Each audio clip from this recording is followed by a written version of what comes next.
अस्सलाम वालेकुम दोस्तों, सऊदी अरेबिया गवर्नमेंट ने 40,000 स्पेशल सिक्योरिटी फोर्सेस को तैनात कर दिया गया है। गैर कानूनी लोगों का अब बचना किसी भी तरीके से नामुमकिन हो चुका है। तकरीबन 40,000 लोगों को सिक्योरिटी फोर्सेस को, जो कि बहुत खतरनाक सिक्योरिटी फोर्सेस हैं, उन्हें तैनात किया गया है।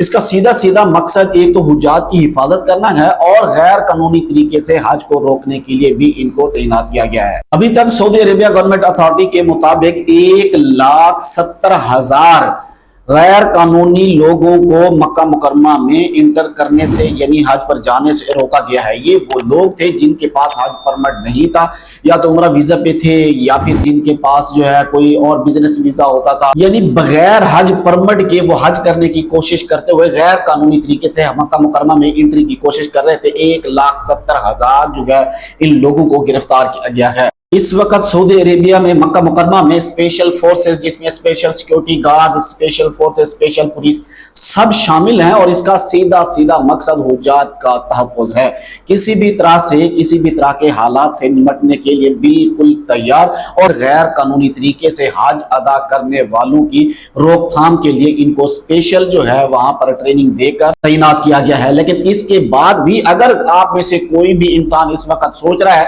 कि हम आखिरी रात में, क्योंकि पहले होता था कि आखिरी रात को लोग गुजर जाया करते थे, वो रियायत दे दिया करते थे, लेकिन इस दफा आखिरी रात भी कोई रियायत नहीं होगी, और ना ही आप अपने आप को किसी भी मुश्किल में डालें। क्योंकि अगर आप, कोई भी ऐसा बंदा जो हमारा देखने वाला है, अगर वो ये सोच रहा है कि हम आखिरी रात को जाएंगे और हज के लिए हम घुस जाएंगे, तो अब पॉसिबल नहीं है, और आप पकड़े जाए तो फिर आपको डिपोर्ट भी होना पड़ेगा और जुर्माना भी अदा करना पड़ेगा। दुआ करता हूं अल्लाह तबारक व तआला तमाम परदेशियों को अपनी हिफ्ज़ व अमान में रखे। मुझे दीजिए इजाजत। अल्लाह हाफिज।